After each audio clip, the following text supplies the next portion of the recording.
Hi friends, welcome to Chennai food. நம்ம ஜிலேபி செய்யறதா இருந்தா மைதா மாவை பயன்படுத்தி தாங்க செய்வோம். ஆனா ஒரே கப் ரவை இருந்தா போறங்க. ரொம்பவே ஜூசியான டேஸ்டான ஜிலேபி எப்படி செய்யறதுன்னு பார்க்க போறோம். வாங்க பார்க்கலாம்.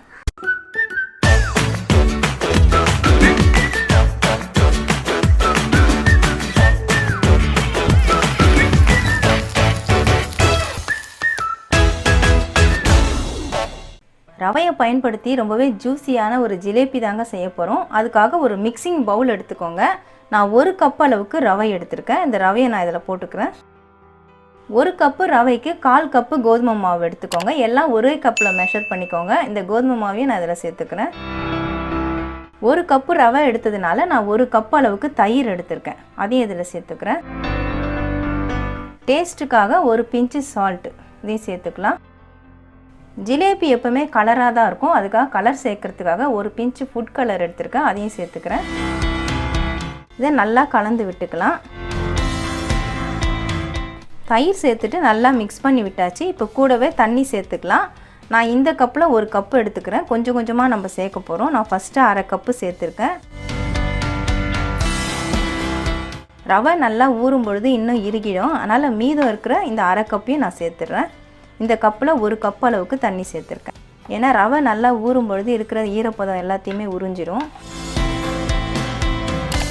அவ்வளோதாங்க, எல்லா பொருளையும் சேர்த்து நல்லா மிக்ஸ் பண்ணியாச்சு. இந்த ரவை நல்லா ஊறணும். 15 நிமிஷம் நம்ம ஊற விட்டுடலாம். நான் மூடி போட்டு விட்டுறேன். இது ஊறுறதுக்குள்ளே இதுக்கு தேவையான ஜீராவை நம்ம ரெடி பண்ணிக்கலாம். ஜீரா ரெடி பண்ணுறதுக்காக நான் அடுப்பு ஆன் பண்ணிவிட்டு அடுப்பில் பேன் வச்சுருக்கேங்க. 1/2 கப் அளவுக்கு சர்க்கரை சேர்த்துக்கலாம். நான் இந்த கப்பில் தான் ரவை எடுத்தேன். அதனால் அதே கப்பில் 1/2 கப்பு நான் சர்க்கரை சேர்த்துக்கிறேன். சர்க்கரை முழுகிற அளவுக்கு தண்ணி சேர்த்துக்கோங்க. சர்க்கரை நல்லா கரையணும். கரைஞ்சி கொதிச்சுட்டு கம்பிப்பதம் வரணும். அது வரைக்கும் நல்லா கலந்து விட்டுட்டுருங்க. சர்க்கரையெல்லாம் நல்லா கரைஞ்சிருச்சுங்க. கரைஞ்சிட்டு ஜீரா 5 நிமிஷமாக கொதிச்சிட்ருக்கு. இப்போ கம்பி பதம் வந்துருச்சான்னு பார்ப்போம். இந்த மாதிரி கையில் தொட்டுட்டு நம்ம 2 விரலில் சேர்த்து எடுத்தால் நடுவில் கோடு மாதிரி வரணும். அதுதான் ஒரு கம்பி பதம். கோடு மாதிரி நிற்கிது பாருங்கள். இப்போ கொஞ்சமாக ஏலக்காய் பொடி சேர்த்துக்கலாம். நான் 1/4 ஸ்பூன் அளவுக்கு ஏலக்காய் பொடி எடுத்திருக்கேன். அதை சேர்த்துக்கிறேன். சேர்த்துட்டு ஒரு முறை கலந்து விட்டுடலாம். இப்போ நான் அடுப்பை ஆஃப் பண்ணிடுறேன். இந்த ஜீரா இறுகி போகாமல் இருக்கிறதுக்காக நம்ம கொஞ்சமாக எலுமிச்சம்பழம் சாறு சேர்க்க போகிறோம். 1/4 ஸ்பூன் அளவுக்கு நான் எலுமிச்சம்பழம் சாறு சேர்த்து விட்ருக்கேன். இது சேர்க்கறதுனால நமக்கு ஜீரா இறுகி போகாமல் இருக்கும். அவ்வளவுதாங்க, நமக்கு ஜீரா ரெடி ஆகிடுச்சு.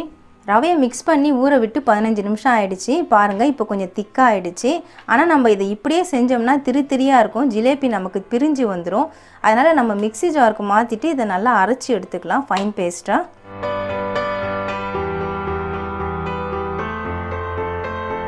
நான் ரவையை அரைச்சி எடுத்துட்டேங்க.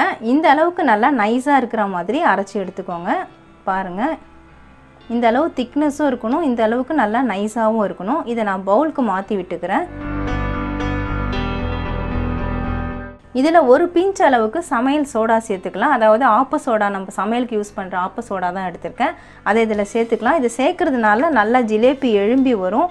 நல்லா சாஃப்டாகவும் இருக்கும் ஊறினதுக்கப்புறமா. அதுக்காக சேர்க்குறோம். சேர்த்துட்டு நல்லா மிக்ஸ் பண்ணி விட்டுக்கோங்க.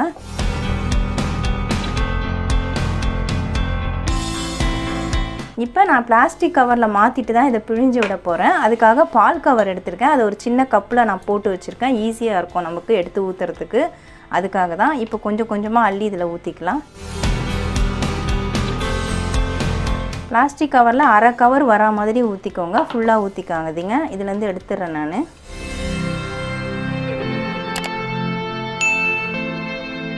இந்த கவரை நல்லா முறுக்கி விட்டுக்கலாம், மாவு வெளியே வராதபடிக்கு. இந்த மாதிரி டைட்டாக முறுக்கிடுங்க. முறுக்கிட்டு நம்ம ரப்பர் பேண்ட் தான் போட்டுக்க போகிறோம். அவ்வளோதான், நமக்கு மாவு ரெடி ஆகிடுச்சு. இதில் நம்ம கட் பண்ணி விட்டுட்டு பிழியணும். பிழியறதுக்கு முன்னாடி நான் அடுப்பு ஆன் பண்ணிக்கிறேன். பொரிக்கிறதுக்காக நான் பேன் வச்சு எண்ணெய் ஊற்றி வச்சுருக்கேன். இப்போ அடுப்பு ஆன் பண்ணிக்கலாம். அடுப்பில் வந்து எண்ணெய் ரொம்ப சூடாகிடக்கூடாது. மிதமான சூட்டில் தான் இருக்கணும். இப்போ இந்த கவரில் நம்ம கொஞ்சமாக கட் பண்ணி விட்டுக்கலாம். சின்னதாக கட் பண்ணிக்கோங்க. நீங்கள் எவ்வளோ கனம் வேணுமோ பார்த்துட்டு கூட நீங்கள் திரும்ப கட் பண்ணிக்கலாம். நான் சின்ன ஹோல்ஸ் தான் பண்ணியிருக்கேன். இப்போ நம்ம பிடிய ஆரம்பிச்சிடலாம். எண்ணெய் குறைவாக ஊற்றிக்கோங்க. அப்போ தான் நமக்கு சுற்றி சுற்றி விட முடியும்.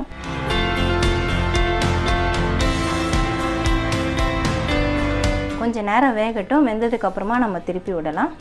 ஜிலேபி எல்லாத்தையுமே நான் திருப்பி விட்டுட்டேங்க. பாருங்கள், இப்போ நல்லா வெந்துருச்சு. இந்த அளவுக்கு வெந்தால் போதும் நமக்கு. நான் அடுப்பு சிம்மில் வச்சுட்டு தான் பொரிச்சிட்ருக்கேன். இப்போ இது எல்லாத்தையும் நம்ம எடுத்துடலாம். நல்லா எண்ணெய் வடிய விட்டுட்டு எடுத்துக்கோங்க.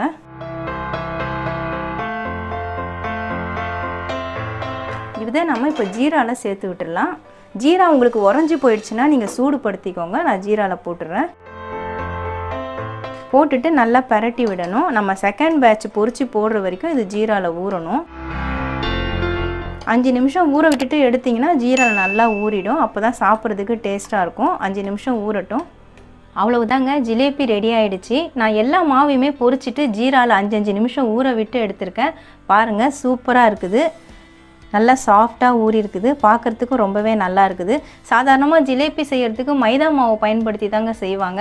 ஆனால் நம்ம வித்தியாசமாக ரவை வச்சு செஞ்சுருக்கோம். ரொம்பவே டேஸ்ட்டாகவும் இருக்கும், ஹெல்த்தியாகவும் இருக்கும். இப்போ எல்லோரும் வீட்டில் இருக்கிற நேரத்தில் டெய்லி ஒரு ஸ்நாக்ஸ் ஏதாவது நம்ம செய்ய வேண்டியிருக்கோம். நீங்கள் இந்த மாதிரி ஒரு ஸ்வீட்டையும் ஒரு நாள் செஞ்சு கொடுங்க, விரும்பி சாப்பிடுவாங்க. ரொம்ப டேஸ்ட்டாக இருக்கும். கண்டிப்பாக ட்ரை பண்ணி பாருங்கள். ரொம்பவே ஜூஸியான டேஸ்டான ஜிலேபி எப்படி செய்கிறதுன்னு வீடியோவில் பார்த்துருப்பீங்க. ரவையை வச்சு செய்கிறதுனால ரொம்பவே ஹெல்த்தியாக இருக்கும். கண்டிப்பாக ட்ரை பண்ணி பாருங்கள். உங்களுக்கு இந்த வீடியோ பிடிச்சிருந்தா லைக் பண்ணுங்கள், ஷேர் பண்ணுங்கள், சப்ஸ்கிரைப் பண்ணுங்கள். பக்கத்தில் இருக்க பெல் ஐக்கானை கிளிக் பண்ணிக்கோங்க. அதில் ஆல்னு ஆப்ஷன் காட்டும், அதையும் கிளிக் பண்ணிக்கோங்க. நன்றி, வணக்கம்.